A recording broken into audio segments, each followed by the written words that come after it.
I just want to say, if you watch Beastars, you are furry. That's it. There was no. I there gen- is no. I genuinely like the show. I It was. didn't, it didn't make me hard. You feel me? Like I was.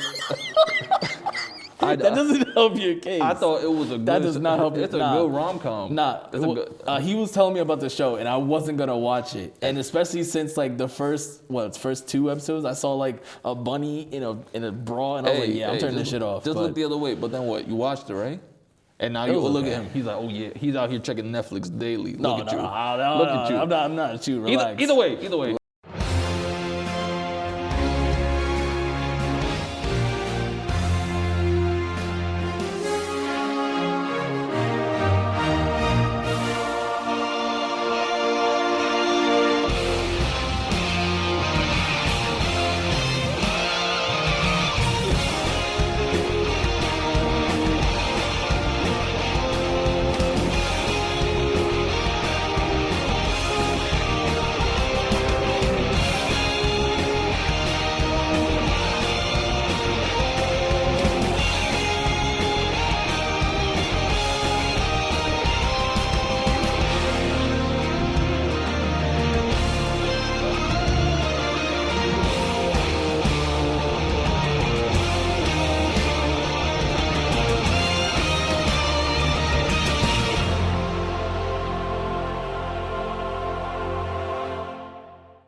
Hello, everyone, and welcome back to Press Start. Ooh, Press Start. Press start. Welcome to AN News. I'm your host with the most and the boast with the toast. Rodney Mateo was cracking. And I'm your boy, Brad. And as you know, we're on the wrong show right now, but it's all right. A lot of stuff has happened within the past couple of weeks, so let's catch you up to speed. Several shows has either gotten new releases or continuations. The first 3 episodes for this show, Invincible, have come out on Amazon Prime. This show is based on the comic series from Image Comics by the same name. They are the same comic book company that has brought you characters like Spawn. Invincible takes place in the world similar to the one in DC Comics, complete with their own Superman-like character named Omni-Man. It follows the son of Omni-Man as he tries to learn what it takes to be a hero. While it may come across as another superhero show, it is much more gritty and realistic to the rigors of being a superhero. Ooh, I can't wait to watch that. My Hero Academia has finally released its 5th season. Let's go, finally. The hype is real. Your favorite superhero anime is back and looking good. Oh, I love me some Bakugo. We finally get to see Class 1A go up against Class 1B, those scrubs. Characters are getting upgrades. Deku is going to be doing something new with his quirk, probably snapping his fingers again. It's going to be good. Unfortunately, there is no news on when the dub will come out yet. Big tears, because we are actually fans of the dub. But it's alright, Team Todoroki all the way.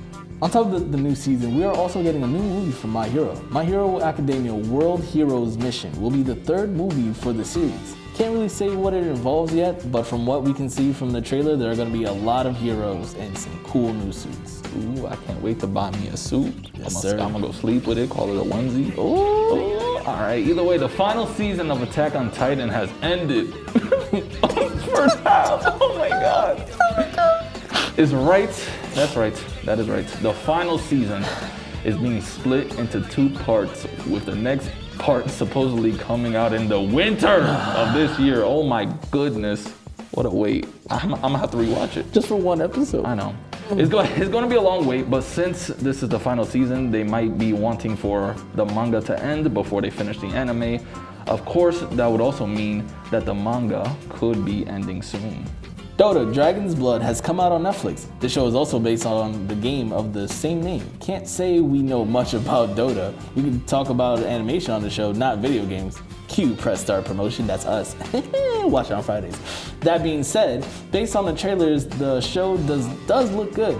It's got dragons, elves, magic, and other fantasy type things. So if you're a fan of Dota or just a fan of fantasy, you might want to check it out. Oh, I like that, wouldn't you? Damn it, I had a joke, but it wasn't gonna work, but let's keep it rolling. Keep it rolling. This next show is reserved only for the smartest among you, so that means me. The trailer for the 5th season of Rick and Morty has come out, as my man Nick is hype on the corner, and we know that some of you aren't quite smart enough to comprehend it, like Brad on the left. Wow. The trailer seems like it's bringing more of the same weird, over-the-top, and vulgar energy Rick and Morty has always brought. So we think longtime fans can rest knowing that this season is only bringing more of the same. It's set to come out sometime in June. All I'm saying is that the first time he watched it, he said he didn't understand it. It took him a second time to watch it, but you know, I'm not the smartest one. Okay, that's fine. And don't think we forgot you furries out there. You may have heard that the 2nd season of Beastars has come out, but are confused as to why it's not on Netflix. Well, the 2nd season finished airing in Japan, but has not yet come out on Netflix for the rest of the world to see. It's supposed to come in June, but there's no specific date yet, and I know you're hyped about that. Ooh, hey. Hey. That's your chair. Excuse my chair. There we go. Your boy rocks a little bit. All right, here we go. Wanna rock with you. No, okay. This last bit of news doesn't really have to do with anime or anything, but still, we think it's something you guys should know about. Zack Snyder's Justice League and Godzilla vs. Kong has both been released on HBO Max. Ooh, I can't wait. I've seen it. It's nice. Oh, you did? I've seen Justice League. Without me? Yeah. All right, let's carry on. All right, we got to talk about that later. You no doubt heard about Justice League. At this point, reviews have been everywhere for this movie since it has came out a few weeks ago. Most of them has been very positive, which is a pretty stark turn for the original movie's reviews. And if Justice League didn't get you hyped, Godzilla vs. Kong came out this past week. The two behemoths fight it out in a rematch we've all been waiting for. The last time these two were on the same screen together was back in 1962. My dad wasn't even born. Ooh, honestly, if you're not hyped for at least one of these movies, you're living life wrong. That's what I like. What a good way to end it. Well, that is all we have for today. We hope we are able to catch you up on all your favorite shows and movies and anime and cartoons and... You can talk about cartoons. But it's animated related, but it doesn't matter. I'm your host with the most and the toast, Rodney Mateo. What's cracking? And I'm the sidekick to the toast. So you're the toaster, right? the toaster. I'm Brother Mateo. See you next time. Let's get it. I'll see y'all later. Peace. I'm Nolan, that guy that convinces you of stuff sometimes, or I have, if I edited the Yuri on Ice video. Or I have, if I edited the Yuri on Ice video. If I edited the Yuri on Ice video.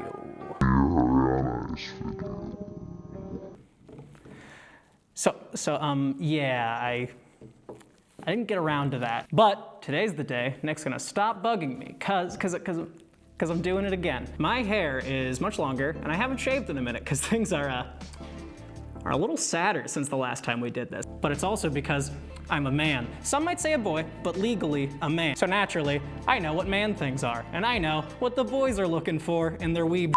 That's why I, the guy who convinces you of stuff, will without a fraction of a doubt prove to you today that Yuri on Ice is a show made for the manliest of men, the burliest of men, the roughest, the toughest, the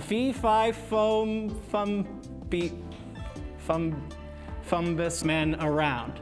So let's get into it. There are far too many examples to just do a list of points. So I'm gonna walk you through the episode, and you'll see for yourself how exclusive the show is for the boys. But even before that, the name of the show, Yuri on Ice. The word Yuri might sound familiar to some of you guys and more guys watching, and that's because it's a word that roughly translates to lily. And also the word used to describe lesbian anime. Lesbians? Hell yeah, you know the boys love them, and that's a point for the dudes. Guys love girls, and girls will never like lesbians like we... There are, as of episode 1, no lesbians yet. The show is called this because of the main character, a dude named Yuri, which is even hotter. Let's give the boys another point. Yuri has a lifelong dream of being a professional figure skater. Oh, what's that? Did somebody say sports? Get out of here, women. Game's on, boys only. Only issue is, Yuri isn't like the best yet. He's good and competing on a professional level, but placing dead last, rip lesbian. And around here, I was worried I may have been led astray by the overtly testosterone-filled series, and that women could in fact find the show appealing. Yuri's in a bathroom after his crushing defeat, having feelings and shit, and I was like, yawn, boring, I'll have those. Big man Nolan, no cry. But then Russian Yuri, that's right, double lesbians, busts in and tells him to knock it the off. If you got time to cry, you don't got time to sports, says Russian Yuri. That reeks, man. And I could go on. Of course, there are many other major macho standouts. The MILF that tries to pick him up at the airport, the fact that he doesn't talk to his parents, the beer belly, or the fact that he shows his childhood friend in an empty ice skating rink a routine his idol Victor performed at the scene, and the scene's juxtaposed by Victor performing the same routine to win him an international title. All in a beautiful swelling of music and a realization that like this is a comparison to where Yuri is right now versus where he wants to go, but is struggling with the fact that he can't reach it. he really wants it, you know? He's got the passion, he has the drive, he just needs to like refine it a little bit, and I just it's just clearly for the boys. I don't.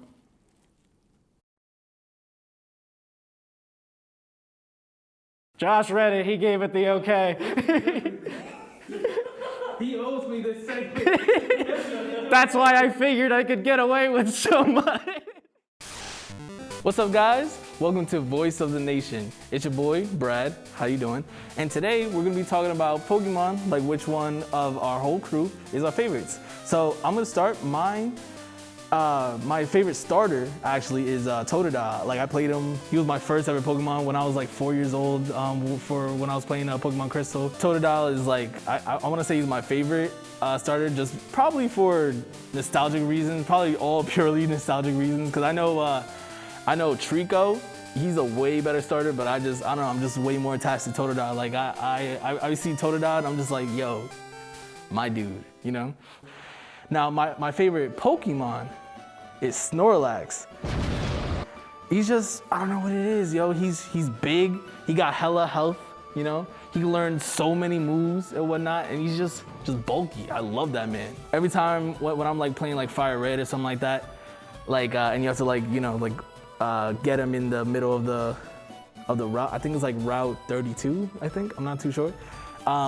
But he just like put in work, like for me, every single time he just puts in work, and I just love him. And there's so many times where like a move will be like super effective, like if I'm fighting like a fighting type or something like that, and he will have like 20 health left, you know, just enough for me to hit and KO the opponent. So yeah, Snorlax for the win, dog.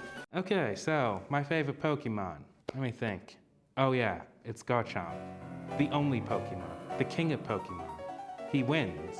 He doesn't lose. When Garchomp first came out, there was Cynthia. Cynthia's a tough gym leader. And that and the Spiritomb, or Garchomp and the Spiritomb, were unbeatable Pokemon, especially if you sucked at Pokemon, like Josh does. Now, if you go to Pokemon X and Y, they get Mega Evolutions, and Garchomp was so broken with his Mega Evolution that he's banned from tournaments in card games, he's banned from the TV show, he's banned from movies. That's just how broken he is, which is also why he's my favorite Pokemon. Now, if we're talking favorite starters, we're talking Greninja. No one beats Greninja. Fastest Pokemon, period, end of story. No, Sceptile is not faster, I don't care what you say. Greninja is the fastest Pokemon in the game. He's a ninja frog. He has gotten more of the spotlight than any other Pokemon aside from Pikachu. He is in Smash Brothers. What else is there to say? That's it. Greninja, Garchomp, best Pokemon in the game, in the anime, in movies, in card games. I have both their cards, the big versions. They're good. All right, that's mine. Next. Midterms suck. I hate them. I don't know why I had to have 2 of them.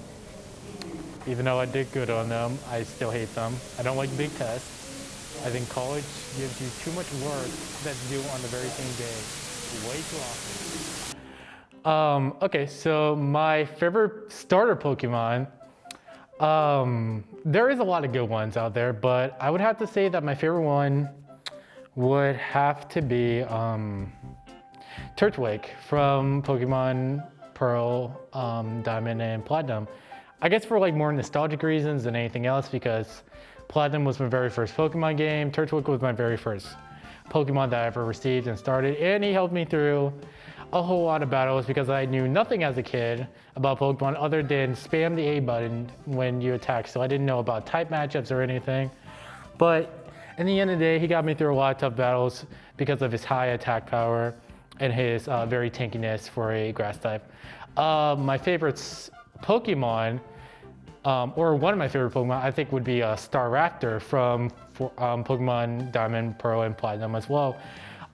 He was my very first caught Pokemon, and I didn't really realize till I got like a little older how like really great of a choice he was because of just how strong he is, how fast he is, just from the fact that he had like a fighting type move of close combat, which was really unseen on flying type Pokemon. He was the first flying type Pokemon, I think, to get a fighting type move. So that came out completely left field. And yeah, just absolutely demolished a lot of the competition. So those are some of my favorite Pokemon. All right, so as many of you know, last Friday was Pokemon Day. If I would have known we were been talking so much about Pokemon, I could have dressed up in my Ash costume as I usually do. But well, at least I have my Team Mystic mask on because everyone knows Team Mystic's the best of the Pokemon Go teams. As for my favorite starter, I've kind of had an affinity with Mudkip. Admittedly, I don't really have that big of a a quote-unquote favorite starter overall, but I kind of feel like I kind of enjoy Mudkip the most just because like I kind of enjoy like the way like sort of how like it has like its usual water moves and then like the mud techniques that add extra damage, especially for like electric Pokemon. So I feel like in many ways, I feel like that's kind of my favorite starter. As for my favorite Pokemon, I would say Pikachu because I grew up with Pokemon Yellow, but honestly, I'm not entirely sure. I just basically go by like gen after gen to say like which one I enjoy playing as the most. And so, but overall, I feel like I said, I don't really have a favorite Pokemon. But if I did, I'd kind of argue Pikachu. Not just because like I actually have a stuffed Pikachu that I had from my childhood, but also because like, well, that's kind of been like the one that I've always enjoyed being with, especially since I have to have one Pikachu named Sparky in every single game. Like I said, that's why I feel like, honestly, that's kind of my favorite Pokemon overall. All right, so my favorite, well, I guess my favorite starter is Sceptile. Screw whatever Nick had to say about Sceptile earlier. I like Sceptile. He is one of the fastest starters to begin with.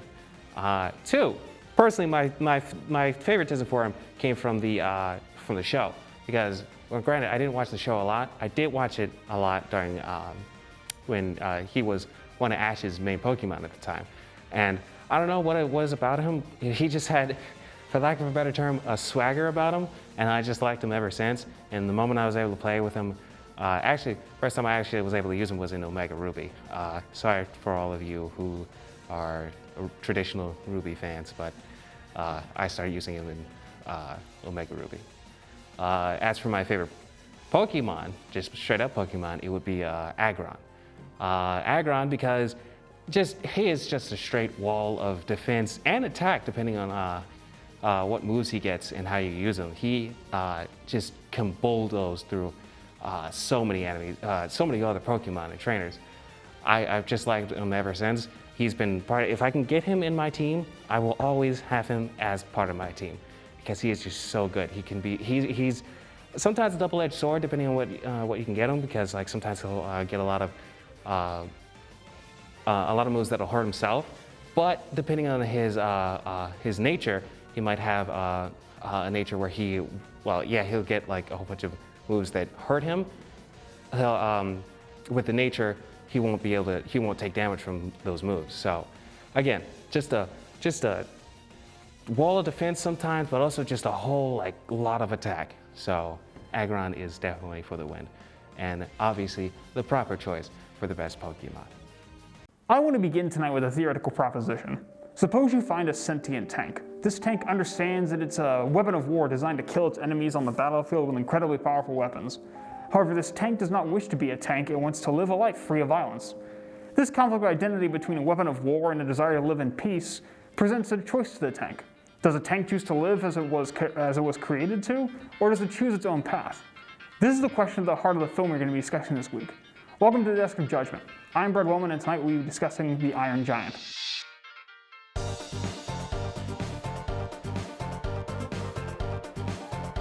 The Iron Giant is an animated film that was released in 1999. The movie follows a boy named Hogarth Hughes as he befriends a robot that fell from outer space and attempts to keep the robot safe from both the prying eyes of the federal government and the military.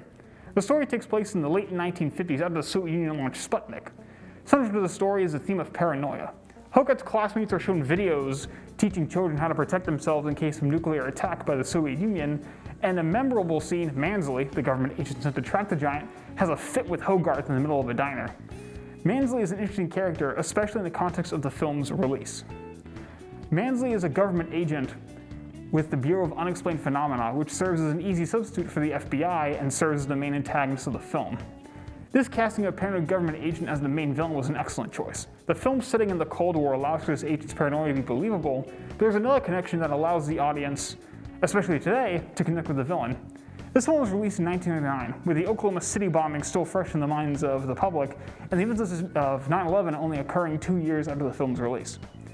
Children who grew up with this film, such as myself, never knew the Cold War, but did know the fears and anxiety around the threat of terrorism and the creation of the Department of Homeland Security. Thus, the paranoia of Mansley can be seen and appreciated by different generations for different reasons. One of the other key themes of the film is choosing who you want to be. This is about to get into spoiler territory, so if you are averse to spoilers, feel free to pause here and come back to finish the segment. Once the giant's destructive purpose is revealed, it begins rampaging through the town and combats the military. The military is completely helpless against the giant's onslaught, and the giant only ceases his assault when Hogarth races out and confronts him. Hogarth tells the giant that it doesn't have to be a gun and that the giant is who he chooses to be, all the while staring down a cannon that was capable of destroying tanks, which is pretty brave for a kid. Anyway, the giant, quickly realizing the error of its ways, then chooses to sacrifice himself in order to save the town. The giant may have been built to destroy planets, but he could decide to step away from what his purpose was in order to live the life he wanted to live. This idea that you have agency of your life is an excellent message to include in a children's film that can be appreciated by everyone. Upon rewatching, I realized now that there is can only be described as an anti-gun message. One day while Hogarth and the giant are playing in the woods, only to hear the gunshot of a hunter and see a deer fall. The giant inadvertently scares the hunter, and the hunter drops his firearm and flees. This is a pivotal moment of the film, as the giant has to grasp both the concept of death and the fact that something living could kill something else. The giant then looks at the gun, Hogarth tells him, quote-unquote, guns kill, and the giant then repeats that phrase. At the climax of the film, Hogarth tells the Iron Giant, quote, you don't have to be a gun, you choose who you want to be. This stance can be explained by director Brad Bird, whose sister lost her life due to gun violence. In fact, replaced the word tank with the word gun in the scenario that we started with, and that was the idea that got Brad Bird to direct the film. If a gun had a soul and chose not to be a gun, what kind of drama would result from that? However, the anti-gun language should not be the focus of anyone watching this film, as it detracts from the film's main themes of choice. The Iron Giant is widely regarded as a cult classic film. It currently stands at a 96% on Rotten Tomatoes and sits at an 8 out of 10 on IMDb. Personally, it was a favorite film of mine during my childhood, and is now receiving the praise it rightfully deserves. However, it actually flopped during its theatrical release when it only pulled in $32 million on a $50 million budget. 2D animated films are incredibly expensive to produce, and the failure of The Iron Giant and its preceding film, Quest for Camelot, really soured the taste of 2D animation in the mouths of studios. The voice acting talent of this film was quite diverse, and quite good in fact. Vin Diesel was cast as the voice of the Giant. This film remains one of his most well-received films. The voice of Hogarth Hughes was a child actor, which was interesting given the fact that many studios use women to provide voice work for small children.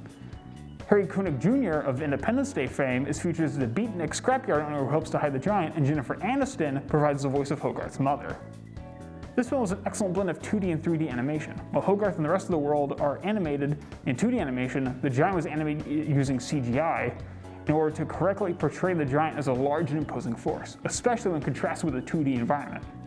One particular scene that stands out to me in the opening shots of the film is when the Giant is introduced.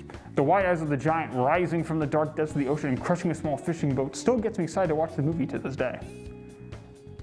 The Iron Giant has many things to say. This film deals with how you should choose what you want to be, to government paranoia, to statements regarding guns. This is an excellent film with a cast that can carry the messages of the director and writers to the audience and should be watched by everyone. This one's a bit hard to find streaming-wise, with YouTube and Amazon Prime being your two main options to watch the film, outside of owning a physical copy. You should go out and find a copy while you can. Sometimes theaters will have a night where they show Iron Giant on the big screen, and that's an experience. Thank you for joining me as we delve into the Iron Giant. See you on the next Desk of Judgment. Have a good night. So before I say anything, yes, I know I'm not Josh.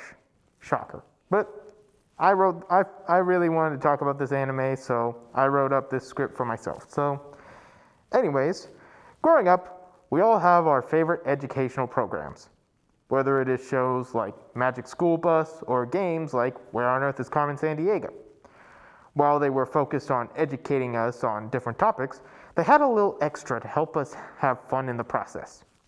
So I am here today to add an educational anime to your watch list to help educate you in the process. This is Cells at Work and its spin-off, Cells at Work Code Black. We are working for you! Another day of sending O2O. Before I begin though, keep in mind I will refer to Cells at Work Code Black as just Code Black. This is just to help simplify things. So let's take a trip inside ourselves, literally, as we talk about Cells at Work and Code Black.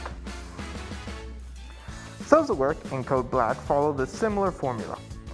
The series represents the human body as a city, and the residents as its cells. The series follows a red blood cell and a white blood cell as they do their daily tasks around the body. Each episode introduces new cells and new viruses, and will have a narrator chime in to describe them in detail. So it's up to the cells to accomplish their tasks while facing different adversities. While these series sound like the exact same show, they are completely different series. Cells at Work shows your generic healthy body. Their main opponents are illnesses like the flu or acne. Code Black, on the other hand, is more mature with its content. In this, the human body isn't as healthy as in the main series. It smokes heavily, drinks often, and other problems. So the cells have to face these problems along with the viruses while completing their tasks. So now comes the question of what makes it so good. Other than how it educates us on the different health facts, it also is a good display of society. The body itself represents the cities and countries and other major organizations. When things are good, it seems to be perfect. When things go wrong, everything seems to go wrong. In Cells at Work, they do have problems. However, they know working together will help stop it and save everyone. In Code Black, it's not as optimistic as the main series. They show each cell struggling in their own way. The main red blood cell watches his companions die along with getting complained at by other cells because he's not doing his job right. He even questions, why is he even doing his job? Then they show that each part of the body itself is not doing any better, and they remind that they need to work together even in the worst of times. In many ways, these series came out at the perfect time. It helps remind us that people aren't an island. We need people to work together. It doesn't matter who they are, we need to unite to fight adversity and bring everyone together to solve anything. So that's why I recommend this series. Not just as a fun series to help educate people about the body itself, but to help show the true way to solve the problems we face.